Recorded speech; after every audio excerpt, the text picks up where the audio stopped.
परदेश में पर पुरुष के साथ स्त्री का मन जाने के लिए कितनी जल्दी तैयार हो जाता है।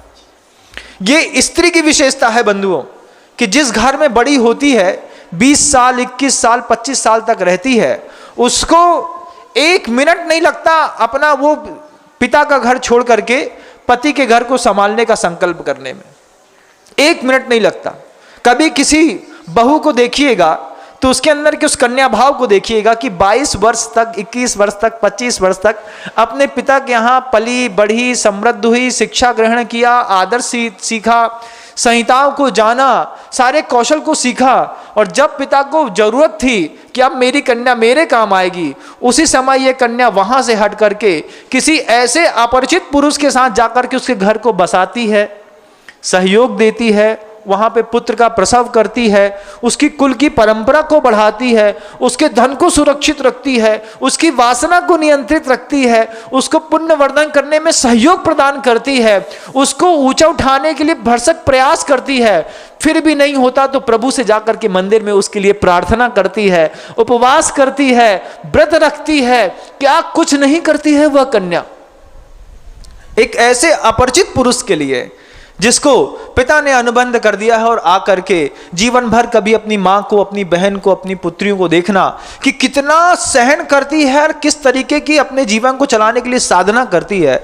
जब कोई कन्या पर घर से आकर के तुम्हारे लिए इतना करती है और तुम जब बदले में उसको गाली देते हो, मारते हो, दारू पी करके आते हो, उसके वस्त्रों को खींचते हो, उसको सबके सामने निंदित करते हो, सबके सामने उसका अपमान करते हो, उसको डांटते हो, उसके बाद भी वह कन्या चुपचाप सहती है कि चुप रहो, इसमें घर की इज्जत बनी रहती है, तुमको शर्म क्यों नहीं आती? मुझे ये जानना है। बताओ तुम्हारी क्या मानसिकता है?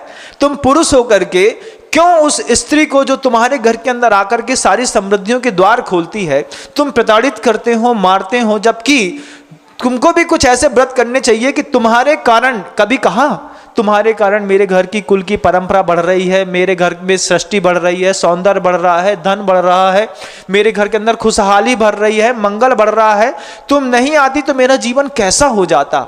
निरीह उजाड़ वन के जैसा, जैसे उसके सारे पत्ते और फल पतझड़ में झड़ जाते हैं, ऐसे ठूठ से पुरुष के अंदर खुशबू, रंग और उमंग पैदा करती है वह स्त्री दूसरे के घर में आकर के बंधुओं। और आज पंचम काल में आप देखिए कितनी सारी अबलाएं प्रताड़ित होती हैं, मारी जाती हैं, आत्महत्याएं करनी पड़ती हैं, कोई जला दी जाती हैं। क्या सोचते हो तुम उस कन्या के बारे में? उसका साहस और उसकी दानशीलता के बारे में एक बार सोचोगे तो कभी किसी पुरुष को स्त्री के ऊपर हाथ उठाने का भाव तक नहीं आएगा। कितना करती है वो स्त्री दूसरे के घर में आकर के। इतना ही नहीं, फिर उतना वो गुरुओं के लिए करती है, अपने उस व्यवहारिक और पारिवारिक जीवन से निकल करके उठती है, पति का मोह छोड़ती है, संतान का मोह छोड़ती है, परिवार का मोह छोड़ती है। सुबह से दष्टम जिनेन्द्र भवनम भवताप हारी वो चिंता करती है। रात को ठंडी में चिंता करती है कि भगवान दिगंबर साधु कैसे सो रहे होंगे। सुबह सुबह ठंडे पानी में हाथ डालती है, भोजन इत्यादि का पाक करती है, 6 घंटे इंतजार करती है, प्रतीक्षा करती है, उसके बाद साधु का पड़गाहन करती है, आहार दान देती है। हजार किचकिच के बीच में उसका धर्म ध्यान, हजार किचकिच के बीच में उसकी समृद्धि लाने की वह कला और कौशल, हजार किचकिच के बीच में उसको पुरुष को उठाने का वह अभूतपूर्व संकल्प। और इस स्त्री को जब लोग मारते हैं, कूटते हैं, पीटते हैं, प्रताड़ित करते हैं, निंदा करते हैं, उन पुरुष समाज को भी इस बात में शर्म आनी चाहिए।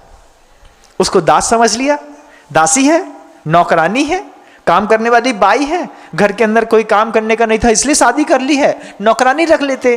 पत्नी लाने की क्या जरूरत थी? पत्नी को पत्नी जैसा, पत्नी कैसी? जो पति का पतन बर्दाश्त ना कर सकती हो, उसका नाम पत्नी। ऐसी पत्नी के साथ कैसा व्यवहार इस पंचम काल में होता है बंधु। सुन करके, देख करके घोर आश्चर्य होता है जब कोई बहन आकर के हमसे कहती है पति ने हमको छोड़ दिया, पति किसी दूसरी पत्नी की ओर आकृष्ट है, कभी कुछ कर रहा है। ऐसे लोगों को तो शब्द नहीं है मेरे पास, बोल तो सकता था लेकिन मर्यादाएं रोक देती हैं। आप समझ जाइएगा।